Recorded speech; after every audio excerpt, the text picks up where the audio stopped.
Dear students, in this video we are going to discuss the Rostow's model of economic growth.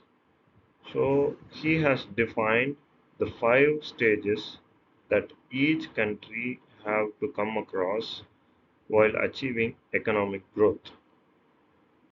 Walt Whitman Rostow lived from 1916 to 2003. He was an American economist.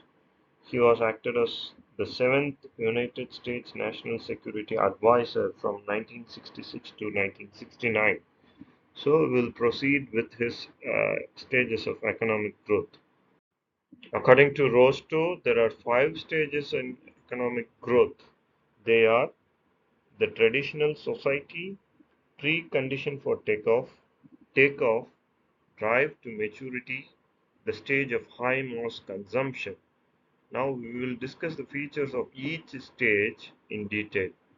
So the first stage is traditional society. Rostow referred this stage as a country which has not yet started the process of economic growth.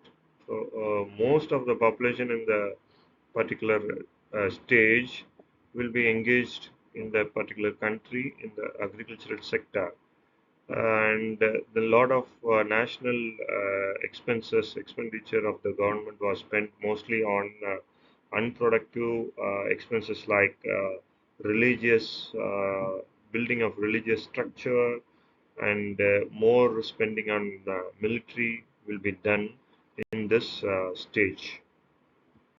The second stage in the economic growth process is the precondition for takeoff. In this stage, a few allied groups, allied community in the particular traditional society will innovate something, and this spark will ignite the starting stage of economic growth. So in this, the government and the country will try to build infrastructure facilities such as transportation, irrigation, communication technology, and other technology which are important for overall growth of the country. So the third stage is the takeoff stage. Using the infrastructure development that has been laid down in the second stage, that is precondition for takeoff. From that stage, few industries will achieve growth in the takeoff stage. They will be excelling in production. They will contributing very much to the GDP of the nation. So, two to three companies, three industries will begin to achieve technical advancement and become very productive, while other sectors of the economy remain uh, in the traditional practices in this stage. So the fourth stage is the drive to maturity. The few industries which had achieved technological advancement and productiveness will become a role model for other industries. The advancement of that particular industries will spill over to all the industries in the nation. So all the industries will become productive and they contribute more to the GDP. So the workers and other labor force of the country will become more skilled and educated, and they will be more specialized due to division of labor and other technological and educational advancement in the economy in this stage. The final stage in the process of economic growth is the age of high mass consumption. In this, the focus will be shifting from production to consumption. The consumers in the particular economy will have more money in the hands, as the laborers in the previous stage have more specialized and they will be getting more wages. They have more money, so they will use the money in purchasing consumer goods. So there will be high mass of consumption in this stage. This will lead to high GDP, and this will encourage the country to produce more. This will lead to the maturity stage, and this will become the country will achieve more GDP growth in this stage. These are the five stages of economic growth according to what Whitman rose to. According to Rostow, each country in the world will be in any of these five stages. So, more developed countries will be in the stage of drive to maturity or stage of high mass consumption.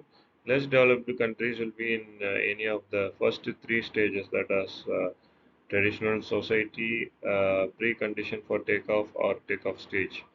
So, according to him, even USA have come across from traditional society and now is in the position of age of high mass consumption. He has also applied this five stages to understand the different countries' social and their development status during his economic prosperity and economic publications. So, according to him, to summarize, each and every nation in the world have to come across these five stages in order to achieve economic growth. So now we will discuss the criticisms of Rostow's five stages of economic growth. So many criticize that countries like USA, Canada, New Zealand were born from the Britain's rule, so they never had the traditional society as a stage, and they never had the precondition to take up. These both stages are not prevalent in the history of USA, Canada, New Zealand, as they born from Britain's colonial rule. And precondition is not necessary before takeoff to come. The development in agriculture continues in the takeoff stage too.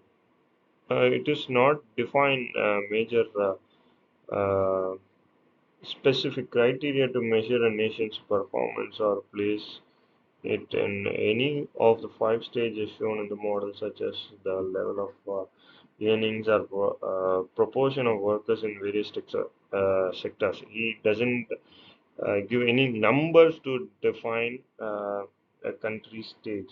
The stages themselves may be said not to exist separately from each other.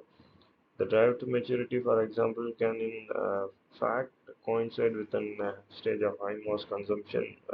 Even you can take the example of India.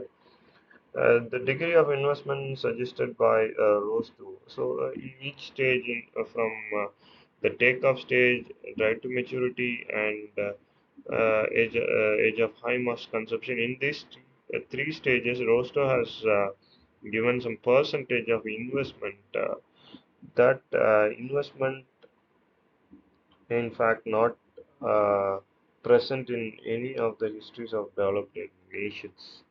So these are the criticisms of Rostow's stages of economic growth. I hope you have understood the theory well. Thank you.